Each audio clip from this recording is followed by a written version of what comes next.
तो गाइज जैसा कि पिछले पार्ट में हमने अभी तक देखा कि वो डीमन स्लेयर जेनित्सु पर हमला कर देता है और तांजीरो गुस्से में आकर उस सुअर वाले डीमन स्लेयर पर अटैक कर देता है जिससे कि वो बहुत दूर जाकर गिरता है और अब ये डीमन स्लेयर तांजीरो पर हमला करने लग जाता है और तांजीरो सिर्फ उसके अटैक्स को डॉज ही कर रहा था। तांजीरो देखता है कि ये जंगली सुअर की तरह लड़ रहा है बस, और जेनित्सु उन दोनों को लड़ते हुए देखकर रोने लग जाता है। तांजीरो उस डीमन स्लेयर के सर के ऊपर एक जोरदार हमला करता है जिससे कि उस डीमन स्लेयर का मास्क नीचे गिर जाता है। जेनित्सु उसे देखकर हैरान रह जाता है और वो डीमन स्लेयर जेनित्सु से कहता है, हाँ भी क्या दिक्कत है तेरे को मेरे फेस से? नहीं करना मेरे को फेस रिवील, तुझे क्या है? और जेनित्सु से बोलता है, अरे भैया आपका फेस कितना सही है यार, आप तो बहुत हैंडसम हो, इसको कवर क्यों करके रखते हो हमेशा? और ये सुनकर वो डीमन स्लेयर और भी ज्यादा भड़क जाता है। तांजीरो उसे अपने साथ फाइट करने के लिए बोलता है लेकिन वो मना कर देता है और ये डीमन स्लेयर अपना नाम इनोसुके बताता है और अचानक से ही बेहोश हो जाता है और नीचे गिर जाता है। ये देखकर जेनित्सु बहुत ज्यादा डर जाता है और तांजीरो बोलता है, अरे भाई मरमुरा तो नहीं गया ये? लगता है मैंने कुछ ज्यादा ही तेजी से मार दिया इसके सिर पे। अब थोड़ी देर बाद इनोसुके को होश आता है और ये वापस से जेनित्सु के पीछे पड़ जाता है, उसके पीछे भागता रहता है ये उसे मारने के लिए। वो देखता है कि थोड़ी दूर पर तांजीरो, तेरुको और बाकी सब लोग खड़े होते हैं और तांजीरो से बताता है कि जितने भी लोग इस घर में मरे थे वो उन सभी को दफना रहा है और इनकी समाधि बना रहा है। अब थोड़ी देर बाद शाम हो जाती है और तांजीरो का क्रो वहाँ पर पहुंच जाता है और उन सभी को उसके पीछे आने के लिए कहता है और अब सभी लोग उस क्रो का पीछा करने लग जाते हैं। अब थोड़ी आगे चलकर ये सभी लोग अलग अलग डायरेक्शंस में जाने लगते हैं क्योंकि क्रो ने इन्हें ऐसा करने के लिए बोला था, लेकिन ये जेनित्सु सुइची से चिपक जाता है। भाई मुझे छोड़ मत यार, मेरे को बहुत डर लगता है। दरअसल ये जेनित्सु ऐसा इसलिए कर रहा था क्योंकि इसे अभी भी लग रहा था कि इसी ने उस डीमन स्लेयर को मारा था जब ये बेहोश हो गया था पहले। अब ये तांजीरो जेनित्सु को हटाता है इससे सुइची से और इससे कहता है, अबे वो क्या हरकतें हैं ये, छोड़ इसे छोड़। जब देखो चेप होता रहता है और तभी तांजीरो का क्रो वहाँ पर आता है और इन लोगों को विस्टेरिया के फूलों से भरा हुआ एक छोटा सा बैग देता है ताकि डीमंस उनके करीब ना आ सके। ये फूल डीमंस को दूर रखने के लिए होते हैं। अभी सभी लोग वहाँ से चले जाते हैं और तांजीरो इनोसुके और जेनित्सु के साथ अपने सफर को जारी रखता है। अभी तीनों एक घर के पास पहुंच जाते हैं और तभी घर में से एक बूढ़ी औरत बाहर निकलती है और इनके सामने आकर बोलती है, क्या तुम लोग डीमन स्लेयर हो? तुम यहाँ पर रह सकते हो, तुम्हारा स्वागत है। और ये सभी लोग उस घर के अंदर चले जाते हैं। ये औरत इन तीनों को खाना देती है और इनके सोने के लिए इंतजाम वगैरह करती है, बेड वगैरह। अब ये तीनों लोग खाना खाने के लिए बैठ जाते हैं और ये इनोसुके तांजीरो का खाना भी उठा लेता है और तांजीरो से कहता है, ये लो दोस्त, ये तुम खा सकते हो। पर ये इनोसुके गुस्सा हो जाता है बहुत ज्यादा क्योंकि ये तांजीरो बहुत ज्यादा प्यार करता है सबसे। और तभी एक डॉक्टर वहाँ पर आ जाता है और इन तीनों का चेकअप वगैरह करता है और इन्हें दवाई देकर वहाँ से चला जाता है। अब तांजीरो उन दोनों को बताता है कि एक डीमन स्लेयर ने इस घर को कुछ डीमंस से बचाया था, इसलिए इस घर के मेंबर्स सभी डीमन स्लेयर्स की हेल्प करते हैं और इसीलिए इन लोगों ने इस घर के अंदर विस्टेरिया के फूल भी लगा दिए हैं ताकि डीमंस यहाँ पर ना आ पाए। और इनोसुके उसे बताता है कि एक दिन उसने एक डीमन स्लेयर से उसकी तलवार चुरा ली और जब इसे फाइनल सिलेक्शन के बारे में पता चला तो इसने कड़ी मेहनत की और ये वहाँ पर चला गया टेस्ट देने के लिए और किस्मत से ये पास हो गया वहाँ पर और इसकी वजह से अब इसके पास दो स्वॉर्ड्स आ चुके हैं। तांजीरो ने बताता है कि उसकी सूंघने की शक्ति बहुत कमाल की है और ये जेनित्सु को सुनकर कहता है कि जेनित्सु बहुत ही ज्यादा स्ट्रॉन्ग है। भाई लगता है सिंप है पर है बड़ा स्ट्रॉन्ग भाई जेनित्सु सही में। और तभी नेजुको के बॉक्स में से हलचल होनी शुरू हो जाती है और तभी नेजुको उसमें से बाहर आ जाती है। नेजुको को देखकर जेनित्सु बहुत ज्यादा डर जाता है और तांजीरो से कहता है, अबे ओ तांजीरो, तूने इतनी सुंदर लड़की को मेरे से छुपा कर रखा, तेरी ऐसी की तैसी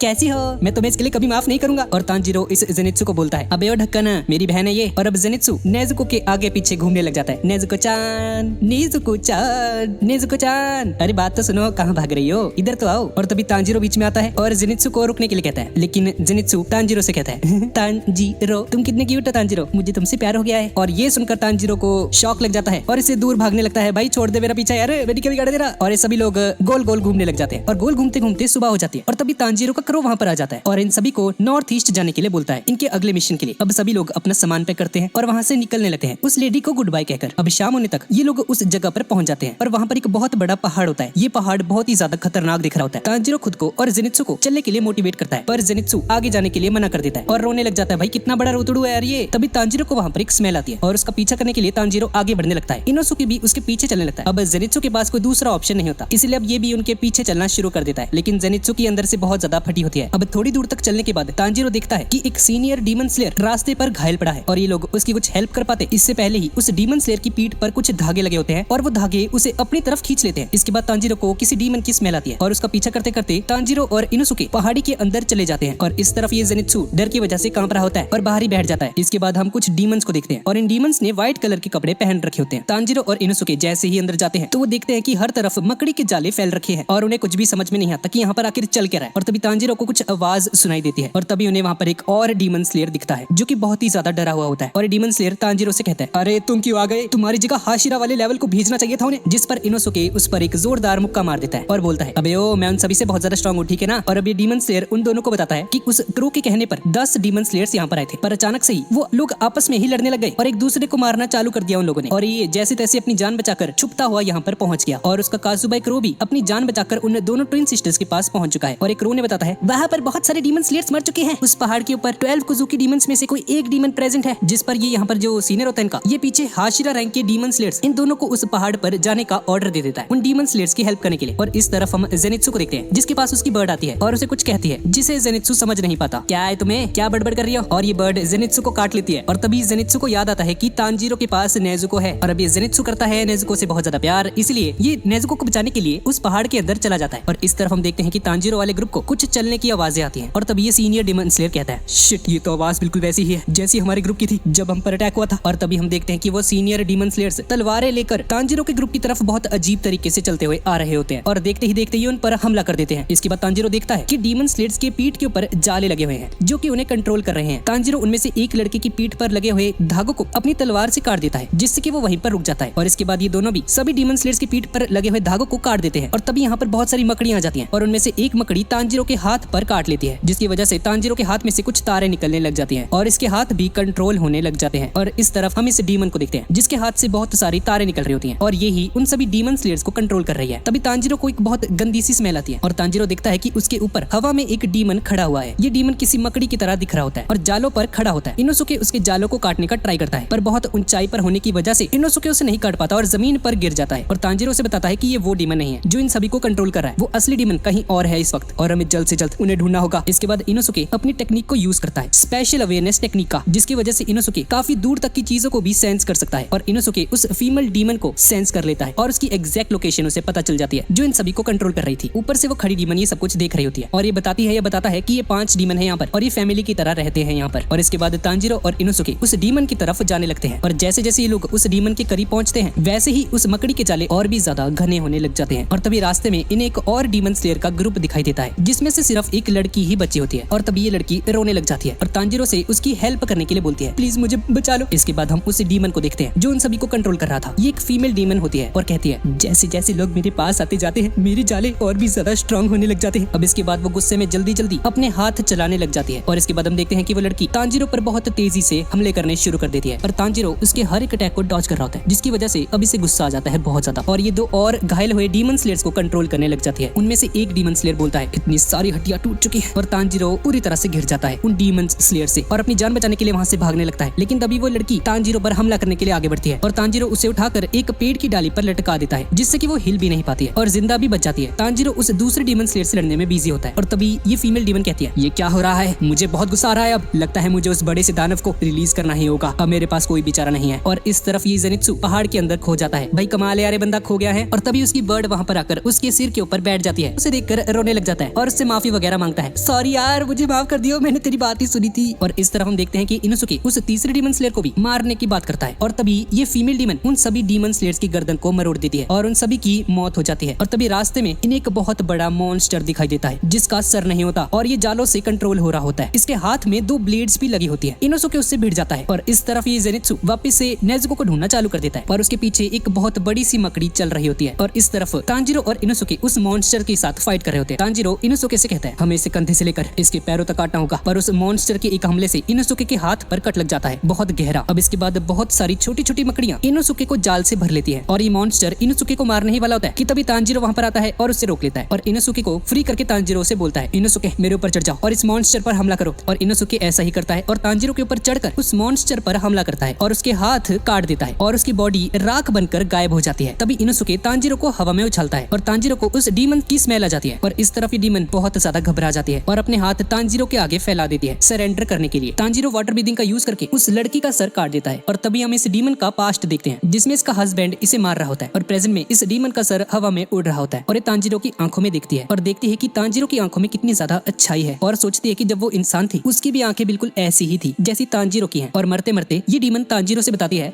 बच्चे यहाँ पर 12 काजुकीस में से एक डीमन प्रेजेंट है। और तांजीरो उससे और भी सवाल करने लगता है लेकिन उससे पहले ही उसकी पूरी की पूरी बॉडी राख में बदल जाती है और इस डीमन की मौत हो जाती है। और तभी तांजीरो सोचता है कि इस पहाड़ के ऊपर उन 12 डीमन में से कोई एक प्रेजेंट है जिसके अंदर मूजान का ब्लड होगा और वो इस ब्लड को निकालकर तमायु को भेज देगा। दरअसल ये जो 12 डीमंस है इन सभी के अंदर मूजान का ब्लड है और ये बहुत ही ज्यादा स्ट्रॉन्ग है। इस वजह से अभी भागकर इनोसुके के पास जाता है और तांजीरो को उसका ब्लड इसीलिए चाहिए ताकि वो उस ब्लड के सैंपल को तामिया को भेजे और तामिया रिसर्च करके कोई ऐसा फॉर्मूला निकाल ले जिससे कि ये नेजुको को हील कर सकती है। और तभी तांजीरो इनोसुके को देखता है और उसकी आर्म से बहुत ज्यादा ब्लड निकल रहा होता है और तांजीरो से पूछता है इनोसुके क्या तुम ठीक हो? और इनोसुके से बोलता है मुझे क्या होना है, मैं बिल्कुल घोड़े जैसा हूँ, आई मीन सुअर जैसा, हाँ बस थोड़ी सी खरोंचे आई हैं और कुछ नहीं। और इस तरफ हम देखते हैं कि जेनित्सु सभी को ढूंढता ढूंढता थक चुका होता है और तभी जेनित्सु को उसके पीछे से एक आवाज सुनाई देती है। जेनित्सु पीछे मुड़कर देखता है कि एक बहुत बड़ी सी स्पाइडर उसका पीछा कर रही है और इस मकड़ी का एक सर भी होता है। भाई कितनी ज्यादा डरावनी है ये। इसका सर इंसानों जैसा है और इसकी बॉडी मकड़ियों जैसी है। इसे देखकर जेनित्सु की बुरी तरह से फट जाती है, हमेशा की तरह, और जेनित्सु वहाँ से अपनी जान बचाकर भागने लगता है। अब थोड़ी दूर तक चलने के बाद जेनित्सु देखता है कि उसके आगे बहुत सारे इंसान जो कि मर रखे हैं, मकड़ी के जाले से लटके हुए हैं। और तभी जेनित्सु को वहाँ पर एक बहुत बुरी स्मेल भी आती है और तभी वो देखता है कि हवा में एक घर टंगा हुआ है और तभी उस घर में से एक डीमन निकलता है जिसकी पूरी की पूरी बॉडी एक मकड़ी जैसी लग रही होती है। वो डीमन जेनित्सु से कहता है तुम अब हार चुके हो, और ऐसा कहकर ये डीमन जेनित्सु को अपने हाथ देखने के लिए बोलता है और जेनित्सु देखता है कि उसे एक मकड़ी ने काट लिया है और इसका हाथ धीरे धीरे पर्पल होता जा रहा है। जेनित्सु ये देखकर बहुत ज्यादा डर जाता है और ये डीमन जेनित्सु से कहता है 10 मिनट में ये पूरा का पूरा जहर तुम्हारी बॉडी के अंदर फैल जाएगा और फिर तुम्हारा खेल खत्म, जैसे कि मोदी का होने वाला है और तुम पूरे तरीके से मकड़ी बन जाओगे। और तभी जेनित्सु भागकर एक पेड़ के ऊपर जाकर छुप जाता है और ये डीमन जेनित्सु से कहता है बेटे तुम्हारे भागने का अब कोई भी मतलब नहीं रह गया। अब इसके बाद हम जेनित्सु का पास्ट देखते हैं जहाँ पर वो अपनी ट्रेनिंग से बचने के लिए एक पेड़ के ऊपर जाकर बैठ जाता है और अपने ट्रेनर को बोलता है अरे ठीक है सर, आपने मुझे कुछ कर्जदारों से बचाया था, मैं आपके लिए ट्रेनिंग भी तो कर रहा हूँ इतनी मेहनत से, पर इतना नहीं होता है मेरे से, मुझे माफ कर दो, मैं नहीं कर सकता, मैं इसके लायक नहीं हूँ। और तभी पेड़ के ऊपर एक बिजली आकर गिरती है जो जेनित्सु को लग जाती है और जेनित्सु के काले बाल गोल्डन हो जाते हैं। और प्रेजेंट में जेनित्सु सोचता है कि इतना कुछ होने के बावजूद भी कुछ भी नहीं बदला, उसकी इतनी सारी ट्रेनिंग बेकार रही और वो डीमन अपनी मकड़ियों को जेनित्सु के पास भेजने लगता है। जेनित्सु उन्हें देखकर बहुत ज्यादा डर जाता है और वो देखता है कि जहर की वजह से उसके बाल भी अब झड़ना शुरू हो चुके हैं। ये देखकर जेनित्सु बेहोश हो जाता है और पेड़ से नीचे गिरने लगता है। पर तभी गिरते गिरते जेनित्सु अपनी असली फॉर्म में आने लगता है और जेनित्सु अपनी स्वॉर्ड निकालकर थंडर ब्रीदिंग का फर्स्ट फॉर्म यूज करने लगता है। और तभी वो डीमन अपने मुंह से बहुत सारा जहर उगल देता है पर जेनित्सु उसे बहुत आसानी से डॉज कर देता है और वो जहर एक पेड़ के ऊपर जाकर लगता है। और तभी जेनित्सु फिर से थंडर ब्रीदिंग का फॉर्म बना लेता है। इसको बस एक ही फॉर्म आता है भाई। अब इसके बाद हम फिर से इस बंदे का पास्ट देखते हैं भाई, कितनी बार दिखाएंगे। और इसका ट्रेनर जेनित्सु से कहता है कोई बात नहीं बच्चे, अगर तुम्हें एक ही फॉर्म आता है तो तुम उसी को मास्टर करो, उसमें इतने अच्छे बन जाओ, तुम्हें इस फॉर्म में महारत हासिल करनी होगी। और इस तरफ प्रेजेंट में वो डीमन वापस से जेनित्सु के ऊपर अपना जहर फेंकता है पर जेनित्सु उससे बच जाता है और हमें पता चलता है कि इस जेनित्सु ने बहुत बार उस ट्रेनर से बचते बचते वहाँ से भागने की भी कोशिश की थी अपने पास्ट में और वो ट्रेनर उसे वापस से पकड़ कर ले आता था और जेनित्सु का कोई दोस्त वगैरह भी नहीं होता है और वो पूरी तरह से अकेला था। जेनित्सु ये सब सोच रहा होता है अपने मन में और तभी वो डीमन अपनी सारी की सारी मकड़ियां उस पर फेंक देता है और अब जेनित्सु भी कमजोर होना शुरू हो चुका है। जेनित्सु के मुंह से खून निकलना शुरू हो जाता है पर तभी हम देखते हैं कि जेनित्सु के अंदर से बिजली निकलने लग जाती है और सभी की सभी मकड़ियां दूर जाकर गिरती हैं। इसके बाद जेनित्सु वापस से थंडर ब्रीदिंग का फर्स्ट फॉर्म यूज करता है और कुछ मिली सेकंड्स में ही उस डीमन का सर काट देता है। पर अब उसको हराने के बाद जेनित्सु की बॉडी में जहर फैल रहा होता है और वो रोने लग जाता है और तभी जेनित्सु की बर्ड भी वहाँ पर आ जाती है और उसकी ऐसी हालत को देखकर ये बर्ड भी रोने लग जाती है। जेनित्सु अपने ट्रेनर को याद करता है जो उसे कभी भी हार ना मानने के लिए कहता है और जेनित्सु सोचता है कि ब्रीदिंग टेक्निक का यूज करके जहर के फैलने को धीमा किया जा सकता है। और इस तरफ तांजीरो और इनोसुके को बिजली कड़कने की आवाज सुनाई देती है और इनोसुके नदी को पार करके दूसरी तरफ जाने ही वाला होता है। तभी तांजीरो से वहीं पर रोक देता है और तभी वो देखते हैं कि उस नदी के दूसरी पार एक फीमेल डीमन खड़ी होती है और उन्हें देखते ही ये लड़की अपने पापा को बुला लेती है और हम देखते हैं कि एक बहुत सारी आंखों वाला डीमन तांजीरो और इनोसुके पर हमला कर देता है। ये बड़ा डीमन बोलता है तुम लोग मेरी फैमिली से दूर रहो और ये डीमन इनोसुके पर पंच मारने के लिए आगे बढ़ता है पर तभी तांजीरो उसके हाथों पर हमला कर देता है और इस तरफ हम देखते हैं कि ग्यू और वो दूसरी लड़की उस पहाड़ के ऊपर पहुंच जाते हैं और देखते हैं कि यहाँ पर बहुत सारे डीमन स्लेयर्स की लाशें पड़ी हुई हैं जिन्हें देखकर ये लड़की, इस लड़की का नाम है शिनोबू, ये बोलती है लगता है हमें बहुत देर हो गई। और इसके बाद ये लोग आगे बढ़ने लगते हैं और ग्यू शिनोबू से कहता है कि उन्हें अब अलग अलग होकर उन डीमंस को ढूंढना चाहिए और ये दोनों अलग अलग डायरेक्शंस में जाने लगते हैं। और इस तरफ हम देखते हैं कि तांजीरो और इनोसुके उस डीमन के साथ फाइट कर रहे होते हैं। तांजीरो अपनी स्वॉर्ड से उस डीमन के ऊपर हमला करता है पर वो उसके हाथों को नहीं काट पाता। इनोसुके भी अपनी दोनों की दोनों तलवारों का ही यूज करके उस पर हमला करता है लेकिन वो भी उसके हाथों को काटने में फेल हो जाता है और तभी तांजीरो उसके डीमन के पास वाले एक पेड़ को काट देता है जो कि उस डीमन के ऊपर जाकर गिरता है और वो डीमन उस पेड़ के नीचे आकर दब जाता है। और इसके बाद तांजीरो वाटर ब्रीदिंग का सबसे स्ट्रॉन्ग फॉर्म यूज करता है और तभी वो डीमन उड़ जाता है और उस पेड़ को किसी बल्ले की तरह घुमाकर तांजीरो की मारता है और तांजीरो हवा में दूर उड़ने लग जाता है और तांजीरो समझ जाता है कि ये उन्हीं 12 डीमंस में से एक है और ये बहुत ज्यादा स्ट्रॉन्ग है। और इस तरफ हम देखते हैं कि जेनित्सु के शरीर में धीरे धीरे वो जहर फैलता जा रहा है और अब जेनित्सु मरने से पहले नेजुको से माफी मांगता है और अपनी आंखों को बंद कर लेता है और तभी उसे आसमान में एक तितली आती हुई दिखाई देती है। दरअसल ये तितली नहीं बल्कि शिनोबू होती है और ये जेनित्सु से पूछती है क्या तुम ठीक हो। और इस तरफ हम देखते हैं कि तांजीरो उड़ता उड़ता जमीन पर गिरने वाला होता है पर तभी ये अपनी टेक्निक का यूज करके खुद को गिरने से बचा लेता है। तभी तांजीरो को किसी लड़की की रोने की आवाज आती है और ये देखता है कि एक डीमन लड़की वहाँ पर रो रही होती है और इसके चेहरे पर कट के निशान बने होते हैं। उसके सामने उसका भाई रुई खड़ा होता है और रुई तांजीरो को नोटिस कर लेता है और उससे बोलता है ओए डीमन स्लेयर तुम यहाँ से चले जाओ, ये एक भाई और एक बहन का बीच का मामला है ओके। जिस पर तांजीरो बोलता है अबे ओ भूतनी के तू कोई फैमिली वैमिली नहीं है ठीक है ना। और तभी यहाँ पर एक डीमन स्लेयर आ जाता है और ये डीमन स्लेयर किसी तरह से बच गया था। तांजीरो उस डीमन स्लेयर को वहीं पर रुकने के लिए कहता है पर डीमन स्लेयर तांजीरो की नहीं सुनता और उसकी तरफ जैसे ही आगे बढ़ता है वो तभी उसके ऊपर अपना जाल फेंक देता है और उसका जाल इतना ज्यादा घना होता है कि उस डीमन स्लेयर के टुकड़े टुकड़े हो जाते हैं। और तांजीरो मन ही मन कहता है इनोसुके मुझे माफ कर देना, बस थोड़ी देर और रुको, मैं बहुत जल्द तुम्हारे पास आ रहा हूँ और हम साथ में मिलकर उस डीमन को मारेंगे और इस सीरीज इसका तीसरा पार्ट यहीं पे खत्म हो जाता है। तो गाइज यही थी आज की वीडियो, और अगर आपको वीडियो अच्छी लगी तो प्लीज इसे लाइक कर देना और कमेंट भी जरूर कर देना, और चैनल पर नए हो तो प्लीज सब्सक्राइब का बटन जरूर दबा के जाना, और वीडियो कैसी लगी प्लीज नीचे कमेंट में मुझे जरूर बताना। तो ठीक है गाइज, और मिलते हैं अगली वीडियो में।